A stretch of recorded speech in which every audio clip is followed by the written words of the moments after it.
Assalamu alaikum students. How are you all? I hope all of you will be fine and safe at home, and your parents will also be fine and safe at home. As you know that in this session we solved assessment sheets, and today we are going to solve assessment sheet number 12. So let's open your assessment sheets. Question number 1 is choose the correct answer. The first MCQ is a dash is a relation which one quantity bears to another quantity of the same kind. Students ये exactly एक definition right की हुई है, अगर आपको याद हो तो आपको फ़ौरन पता चल जाएगा. A option is ratio, B is proportion, C is variation. So the right answer is A, ratio. ठीक है, ratio is a relation which one quantity bears to another quantity of the same kind. Second MCQ is in ratio if we compare quantities their unit must be dash. दो quantities को जब हम compare करते हैं तो उनकी units क्या होने चाहिए. A answer A is different, B is same, C is both A and B. So the right answer is same, unit must be same. Third is of the two terms forming a ratio the first one is called dash. Ratio के अंदर जैसे suppose करें ये है आपके पास ratio है, तो first quantity को आप क्या कहते हैं. A option is antecedent, B is consequent, C is inverse. So the right answer is antecedent. Is it clear. Now fourth one is a ratio remains unaltered when both the terms are dash by the same numbers. So what is the right answer? A multiplied, B divide, C both A and B. तो बच्चों the right answer है that is C both A and B. Ratio remain unaltered when both the terms are multiplied and divided by the same number. Is it clear? मैं revise कर देती हूँ. First का answer है A ratio, second का answer है B same, third का answer है A एंटीसेडेंट, फोर्थ का आंसर है C both and ratio of 0.5 metre and 75 centimetre.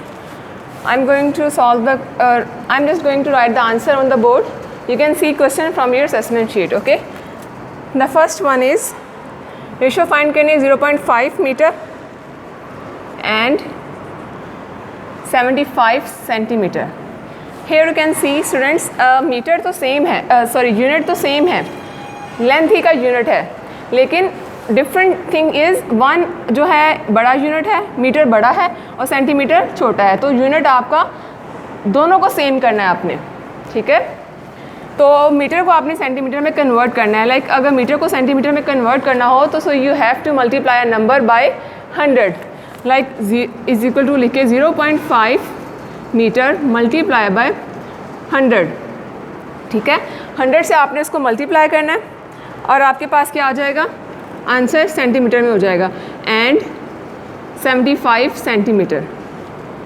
0.5 को 100 से मल्टीप्लाई करें तो आपके पास आ जाएगा 50 और सेंटीमीटर एंड 75 सेंटीमीटर. अब कन्वर्जन हो गई आपकी, दोनों आपके जो वैल्यूज़ हैं वो सेंटीमीटर्स में हो गई. अब इसको हम एक बार फ्रैक्शन फॉर्म रेशो फॉर्म में लिखते हैं. 50 centimetre ratio 75 centimetre. As you know fraction हम जो रेशो है इसको फ्रैक्शनल फॉर्म में भी लिख सकते हैं. तो हम नेक्स्ट स्टेप में इसको लिखते हैं 50/75. अब आप इसको कटिंग कर लें. मैं कन्वीनियंस के लिए आपकी यहाँ पे लिख देती हूँ, मैंने किसे कटिंग किया, डिवाइडेड बाय 5. तो 5 1 5 और 0 ओवर 5 1 5 2 कैरी 2, तो 5 5 25. ठीक है, अभी मज़ीद इसको कटिंग किया जा सकता है, ये लोएस्ट फॉर्म में नहीं है, तो फिर हम इसको डिवाइड कर देते हैं 5 से. 5 2 10 ओवर 5 3 15. अब इसको मज़ीद कटिंग किया जा सकता है, no, it can not be further reduced. Further इसको तो ये आपका रिड्यूस्ड फॉर्म में सिंपलेस्ट आंसर है, तो अब इसको हम लिख देंगे रेशो फॉर्म में 2:3. ठीक है. Now question number 2. Question number 2 is find the ratio of 6.4 and 8. इसकी स्टूडेंट्स आपने रेशो फाइंड को डेसिमल रिमूव करेंगे. 64/10 रेशो 8. अब इसको क्रॉस प्रोडक्ट करें आप तो 64 रेशो 80 हो जाएगा. ठीक है, अब आप इसको ज़ाहिर कटिंग करनी है तो आप इस तरह भी कटिंग कर सकते हैं और इसको फ्रैक्शनल फॉर्म में राइट करके भी कटिंग कर सकते हैं. So I am going to write in fractional form 64/80। अब आप इसको किसी छोटे फैक्टर पे भी कटिंग कर सकते हैं, या फिर आप डायरेक्ट बड़ी वैल्यू से कर लें, जैसे कि 8 से भी हो सकता है ना, डिवाइडेड बाय 8, तो ज़्यादा मैसी नहीं होता, तो हम शॉर्ट डायरेक्ट कर लेते हैं। 8 8 ज़ा 64/8 1 ज़ा 8 और 0। ठीक है, अब मज़ीद इसको कटिंग कर सकते हैं ना, डिवाइडेड बाय 2, तो आंसर क्या होगा? 2 4 ज़ा 8, 2 5 ज़ा 10। So it's the final answer, simplest form है। तो रेशो विल बी, अब इसको रेशो फॉर्म में लिख लेते हैं, ratio 4:5 and that's your answer. ठीक है, अब बच्चों third short question is define ratio.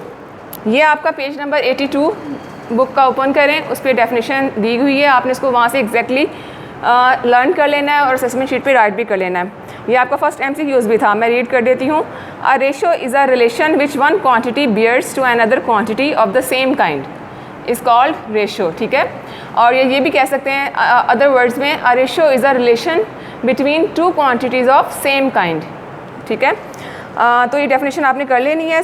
Fourth question है आपका, define एंटीसेडेंट and consequent.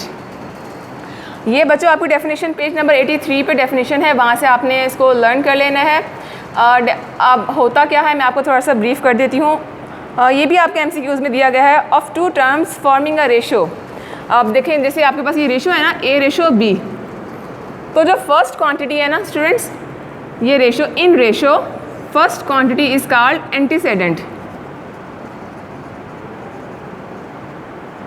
and the second quantity is called consequent. ठीक है, now fifth question is define equivalent ratio. ठीक है, equivalent ratio आपके पास क्या होता है? if two ratio have the same answer after simplification, like अगर दो आपके पास रेशो है, उनको सिंपलेस्ट फॉर्म में अगर हम करें या कटिंग करें तो आंसर सेम आए, then two ratios are called equivalent ratio. ठीक है, ये बच्चों डेफिनेशन जो है वो एग्जैक्ट आपको दी गई है पेज नंबर 85 पे, आप वहाँ से इसको कर सकते हैं। ठीक है, कॉन्सेप्ट मैंने आपको दे दिया है। जो भी आपकी दो वैल्यूज़ को अगर कटिंग करने के बाद दोनों का आंसर सेम आए, then two ratios are, then such type of ratios are called equivalent ratio. 6 देखिए question, find the ratio of ₹2 and ₹80। 6 question is ratio of ₹2 and ₹80। अब आप यहाँ देख रहे हैं ना, दोनों का यूनिट सेम है, रुपीज़ में ही है। अगर एक वैल्यू पैसा में होती है तो हम इसको कन्वर्ट करना पड़ता, पर यहाँ पे रुपीज़ में है, तो हम इसको पहले लिख लेते हैं फ्रैक्शनल फॉर्म में, लाइक 2/80। ठीक है, अब कटिंग कर लें, आप इसको 2 पे कर सकते हैं ना कटिंग, तो इक्वल हो जाएगा 2 1 ज़ा 2, 2 4 ज़ा 8 और 0। फर्दर कटिंग हो सकती है इसकी? नो। तो ये इसकी सिंपलेस्ट फॉर्म है, तो हम इसको लिख सकते हैं रेशो में 1:40 एंड दैट्स योर आंसर। ठीक है, I hope all this question will be very clear to you. आपने वीडियो वॉच करने के बाद क्वेश्चंस की प्रैक्टिस करनी है और खुद से असेसमेंट शीट पे सॉल्व करने हैं। And if you like the video and subscribe our channel so that you can get all the notification of new videos. दुआ में याद रखिएगा। जज़ाकल्लाह।